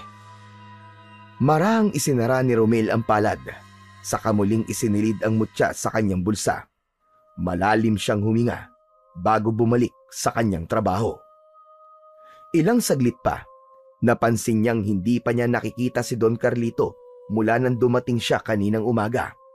Karaniwan ay nakikita niya itong nagkakape sa veranda o naglalakad-lakad sa paligid ng mansyon. Gusto rin sana niyang ipaalam dito na bumalik na siya sa trabaho. Nang dumating ang oras ng tanghalian, imbis na pumunta sa kusina upang kumain, nagdesisyon si Romel na hanapin ang kanyang amo. Nilibot niya ang buong hardin, sumilip sa veranda at pumunta sa likod bahay kung saan madalas magpahangin si Don Carlito. Ngunit kahit saan siya magtungo, ay hindi niya nakita si Don Carlito. Natapos na ang buong araw ng trabaho ni Romel, ngunit ni anino ni Don Carlito ay hindi niya nakita. Kanina pa niya ito ipinagtatanong sa mga kasambahay, pero wala ni isa ang may alam kung nasaan ang matanda. Hanggang sa nagdesisyon na siyang umuwi. Papalabas na siya ng tarangkahan nang biglang bumukas ang pinto ng mansyon. Lumabas si Don Carlito at bakas sa mukha nito ang inis. Agad nitong nilapitan si Romel. Don Carlito, magandang hapon po. Bumalik na po ako sa trabaho. Maayos na po mga sunflower at natanggal ko na rin po mga peste. Ngunit sa halip na sumagot ng maayos, malalim na buntong hininga ang pinakawalan ng matanda. Tila hindi nito pinansin ang sinabi ni Romel at bahagyang tumingin sa malayo. Habang wala ka, may naglakas loob na magnakaw ng mga halaman ko. Nanakaw ang mga mamahalin kong halaman, Romel. Ano po? Sino po magnanakaw? Hindi ko alam at hanggang ngayon ay hindi pa rin siya nahuhuli. Kaya simula ngayong gabi, pagbabantayin kita rito sa hardin. Gagawin mo ang pagbabantay hanggat hindi nahuhuli ang magnanakaw. Nagulat si Romel sa utos ng matanda. Alam niyang bahagi ng trabaho niya ang pangangalaga sa hardin, pero hindi niya inaasahang pagbabantayin siya ni Don Carlito sa hardin ng magdamag. Teka, Don Carlito. Baka naman po pwedeng ibang tao na lang po magbantay. Wala pong kasama ang asawa ko sa bahay eh. Don Carlito, hindi po kayo maniniwala. Inatake po kami ng aswang kagabi. Hindi po kasi ako matatahimik dito habang alam ko mag-isa si Sandra sa bahay namin. Ano ka mo? Aswang? Pambihira ka, Romel. Isa ka pang naniniwala sa mga ganyang bagay. Don Carlito, dati po hindi rin po ako naniniwala sa aswang eh. Pero sa nakita ko po kagabi, doon ko po napagtanto na totoo sila. Nakatakas nga lang po yung aswang at sigurado po akong babalik siya. Don Carlito, buntis po ang asawa ko. Kaya sigurado po ako na siya po ang pinupuntirya ng aswang na yun. Kaya nakikiusap po ako sa inyo na iba na lang po ang pagbantayin nyo rito, Don Carlito. Ngunit lalo lamang nagdilim ang mukha ni Don Carlito. Wala akong pakialam sa mga kwento mo. Ang gusto ko, gawin mo ang trabaho mo. O kung gusto mo ay maghanap ka na lamang ng ibang trabaho. Magpapaliwanag pa sana si Romel, pero agad siyang tinalikuran ni Don Carlito at mabilis itong pumasok sa loob ng mansyon, sabay sara ng pinto. Naiwan si Romel sa may tarangkahan na mahigpit na nakakuyom ang kamao. Pakiramdam niya tuloy ay parang nais niya nang umalis sa trabaho niya kay Don Carlito, pero alam niya rin na kailangan nila ni Sandra ang trabaho na yon, lalo na't ilang buwan na lamang ay manganganak na ang kanyang asawa. Bago kumagat ang dilim, ay umuwi muna si Romel sa bahay nila upang makausap ang kanyang asawa. Sa loob ay nadatnan niyang nakaupo si Sandra sa papag at hawak ang tiyan na parang may iniisip na malalim. Agad niyang nilapitan ang asawa at umupo sa tabi nito. Mahal ko, may kailangan akong sabihin sa iyo eh. Ano yun, Romel? Kailangan ko kasi magbantay sa hardin ni Don Carlito ngayong gabi. May nagnakaw daw kasi ng mga halaman niya nung wala ko ron. Kaya gusto niya akong magbantay roon hanggang sa mahuli ang magnanakaw. Napakunot ng noo si Sandra. Halatang hindi ito natuwa sa sinabi ni Romel. Ano? Dapat tumanggi ka. Hindi nasakop ng trabaho mo magbantay sa hardin. At isa pa, wala akong kasama dito sa bahay, mahal ko. Paano kung bumalik yung aswang? Alam ko naman yun, Sandra. Tumanggi naman ako eh. Pero hindi ako pinayagan ni Don Carlito. Alam mo naman ang ugali nun eh. Hindi siya marunong makinig. Romel, hindi ko yung gusto. Kinakabahan ako. Hinawakan ni Romel ang kamay ng kanyang asawa at masuyo itong pinisil. Kakausapin ko lang si Lolo Gusting. Makikiusap ako sa kanya na samahan kanya ngayong gabi para kahit papano hindi ka mag-isa dito. Wala nang nagawa pa si Sandra kundi ang pumayag sa sinabi ni Romel, kahit ramdam niyang labag yun sa kalooban nito. Nagpaalam na si Romel kay Sandra at agad siyang nagtungo sa kubo ni Lolo Gusting. Doon ay nakita niya ang matanda na nag-aayos ng mga halamang gamot sa labas ng bahay nito. Agad siyang lumapit at magalang na bumati. Lolo Gusting, magandang hapon po sa inyo. O Romel, napadalaw ka. May problema ba? Lolo Gusting, may hihilingin po sana ako sa inyo eh. Kailangan ko po kasi magbantay dun sa hardin ni Don Carlito ngayong gabi. Mangyaring wala po kasing kasama si Sandra sa bahay. At alam naman po natin na delikado kung mag-isa siya. Pwede po bang samahan niyo po ang asawa ko sa bahay namin? Saglit na nag-isip si Lolo Gusting bago tumango. Oo naman, walang problema. Hindi ko hahayaang mag-isa si Sandra sa bahay niyo, lalo na sa ganitong sitwasyon na buntis siya. O sige, sasamahan ko siya. Huwag ka na mag-alala. Naku, maraming salamat po, Lolo Gusting. Sige po, hindi na po ako magtatagal at kailangan ko na pong bumalik sa mansyon ni Don Carlito. Ngumiti si Lolo Gusting at tinapik si Romel sa balikat. Matapos yun, ay agad na siyang naglakad pabalik sa mansyon ni Don Carlito. Dala ang bigat sa kanyang dibdib dahil alam niyang ilang gabi niyang hindi mababantayan ang kanyang asawa at ang dinadala nitong anak nila.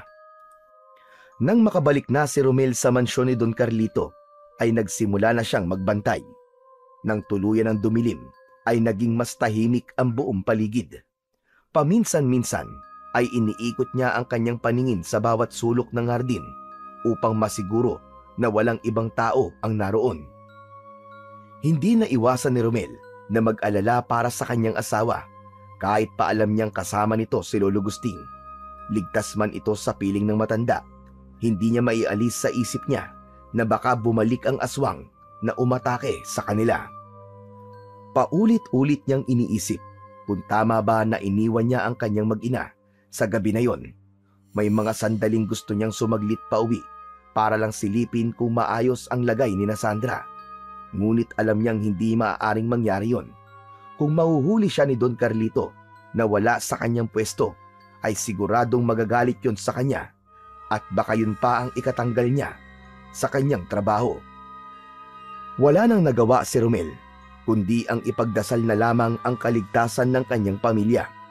Tahimik siyang nagdasal habang mahigpit na hawak ang mutya ng pukyutan sa kanyang bulsa. Umasa siya na sa ganoong paraan ay magiging ligtas si Sandra at ang anak nila. Mabilis na lumipas ang mga oras hanggang sa sumapit na ang alauna ng madaling araw. Nakaupo pa rin si Romel sa isang upuan sa harapan ng mansyon. Mabigat na ang kanyang mga mata dahil sa antok, ngunit hindi siya maaaring matulog. Bigla siyang napapitlag nang marinig niya ang isang malakas na pag-angil mula sa likod ng bahay na parang meron doong mabangis na hayop. Napalunok si Romel at dahan-dahan siyang tumayo. Hawak ang itak na ipinuslit niya kanina mula sa kanilang bahay. Marahan siyang naglakad patungo sa likod ng mansyon. Nang malapit na siya sa pinanggagalingan ng pag-angil, ay nagtago siya sa isang makapal na halaman. Mula roon ay sinilip niya ang pinagmumulan ng ingay. Nanlaki ang mga mata ni Romel nang nakita niya si Don Carlito na nakatayo sa may gitna ng mga tanim na sunflower. Nakayuko ito, nanginginig ang buong katawan at parang may kung anong pumipiglas mula sa loob ng katawan nito. Mas lalo siyang nagimbal nang makita niyang unti-unting nagbago ang anyo ng kanyang amo. Ang balat nito ay bahagyang tinubuan ng makakapal na balahibo at ang mga kuko ay naging itim at matutulis. Ang mukha nito ay nagbago rin. Naging matalim ang mga mata at lumabas ang matutulis nitong mga pangil. Nang tuluyan ng maging aswang si Don Carlito, ay tumingala ito sa langit at naglabas ng isang malalim at makapanindig balahibo na alulong. Mabilis itong tumalon na mataas papunta sa isang pader. Hindi nagtagal ay tumalon ito pakabila at narinig ni Romel ang mabibigat na yabag ng paa ng aswang palayo. Nanlamig ng gusto si Romel sa kanyang nakita at nalaman. Hindi siya makapaniwala na ang taong pinaglilingkuran niya ay ang aswang na umatake sa kanilang bahay. Doon niya naintindihan ang lahat. Kaya pala siya pinagbantay sa hardin ni Don Carlito ay upang hindi niya maprotektahan si Sandra. Plano ng aswang na bumalik sa kanilang bahay sa gabi na yon. Mabilis na umalis si Romel sa kanyang taguan at buong bilis na tumakbo pauwi. Mabilis na nakarating si Romel sa labas ng kanilang bahay at alam niya na ang mutya ang dahilan nun. Sandali siyang napahinto nang makita niya ang mga kapitbahay nila na nasa labas ng bahay ng mga ito. Tahimik na nakatayo ang mga ito habang bakas sa muka ang takot. Sa pagkakataon na yon ay narinig niya ang sigaw ni Sandra mula sa loob ng kanilang bahay. Parang sinuntok sa dibdib si Romel nang mapagtanto niya na inaatake na ng aswang ang asawa niya, pero wala man lang sa mga kapitbahay niya ang naglakas ng loob na tulungan si Sandra. Wala nang inaksayang oras si Romel. Mabilis siyang sumugod papasok at binuksan niya ng malakas ang pinto. Kinilabutan siya sa nagkalat na dugo sa sahig. Nakita niya si Lolo Gusting na nakahandusay at may malalim na sugat sa tiyan. Lumuhod agad si Romel sa tabi ng matanda at hinawakan ito sa balikat. Lolo, nasan po si Sandra? Nasan po ang asawa ko? Tinangay siya ng aswang, Romel.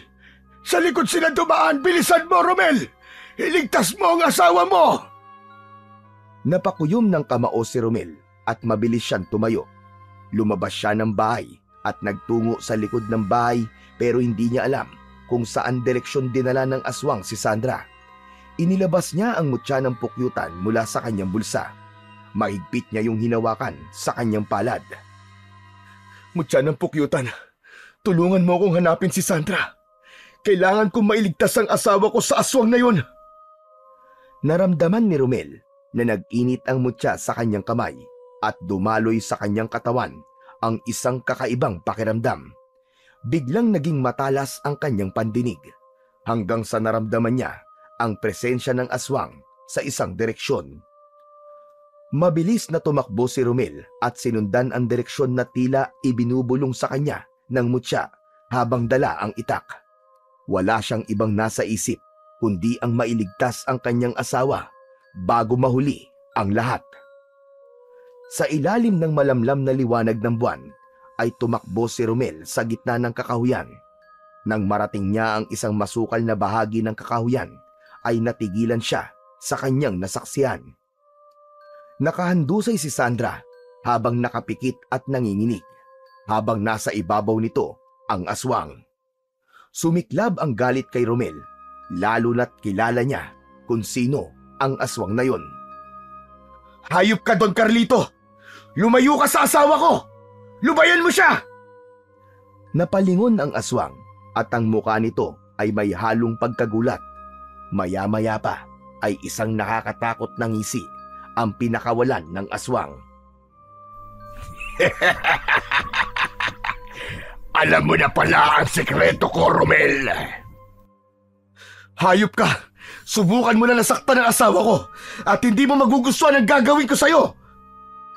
Malakas na tumawa ang aswang at bigla nitong itinaas ang kamay nito habang ang matutulis nitong mga kuko ay nakatapat sa tiyan ni Sandra.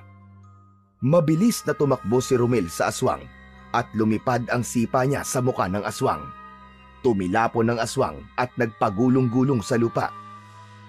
Agad na tinulungan ni Romel si Sandra na makatayo at sinabi niya na lumayo na ito roon. Nang makalayo na ang kanyang asawa, ay narinig niya ang malademonyong boses ng aswang. Hindi ko alam kung saan nanggagaling ang lakas ng loob mo para labanan ako. Pero ito at sisiguraduhin ko sa iyo na mamamatay ka at ang iyong asawa at ang anak niyo ngayong gabi.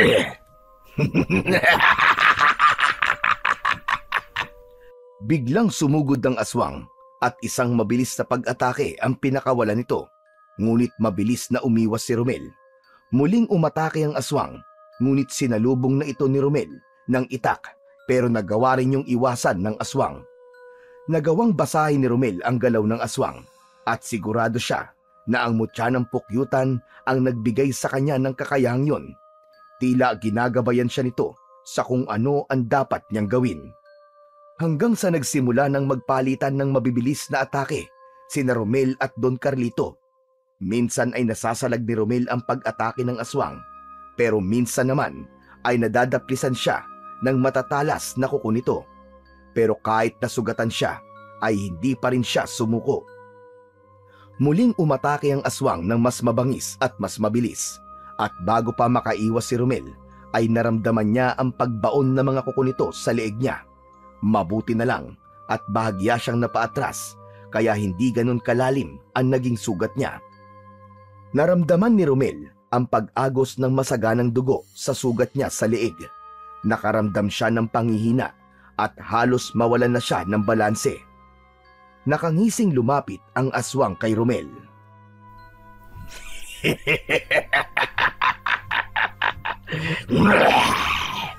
Wala kang laban, Romel. Papatayin na kita at isusunod ko ang iyong mag-ina. Mabilis na itinaas ng aswang ang kamay upang tapusin si Romel. Ngunit natigilan ang aswang nang may narinig silang pag-ugong na paparating. Mula sa kung saan ay isang batalyon ng bubuyog ang biglang dumating. Sumugod ang mga bubuyog papunta sa aswang at kinuyog ng mga ito ang halimaw. Napasigaw ang aswang sa sakit habang pilit nitong pinagtatabuyan ang mga bubuyog, pero mas lalo lang dumami ang mga yon. Hindi makapaniwala si Romel sa pagtulong ng mga bubuyog sa kanya. Nakita niya yon bilang isang pagkakataon para tapusin na ng tuluyan si Don Carlito. Hinigpitan niya ang pagkakahawak sa itak at sinugod niya ang aswang. Buong puwersa niyang itinarak ang itak sa dibdib ng aswang. Nang hugutin niya ang itak, ay sinunod niyang gilitan ang leeg nito. Napaatras ang aswang at bumagsak ang katawan nito sa lupa. Nang lapitan ni Romel ang katawan ng aswang, ay hindi na yon gumagalaw habang walang tigil ang pagbalong ng dugo sa sugat nito sa leeg at sa dibdib. Nakadilat ang mga mata nito na parang nakatingin sa kalangitan. Dama ni Romel ang panginginig ng katawan dahil sa matinding laban niya sa aswang. Nang masiguro niyang patay na ang aswang, ay nagdesisyon na siyang umalis. Ngunit natigilan siya nang bigla siyang niyakap ni Sandra na inakala niyang umalis na. Nang kumawala si Sandra sa yakap nito, ay nag-aalala siya nitong tinignan. Mahal ko, may sugat ka. Ayos lang ako, mahal ko. Kailangan na natin bumalik sa bahay. Si Lolo Gusting, sugatan din siya. Matapos yun, ay tinahak na ni na Romel ang daan pabalik sa kanilang bahay.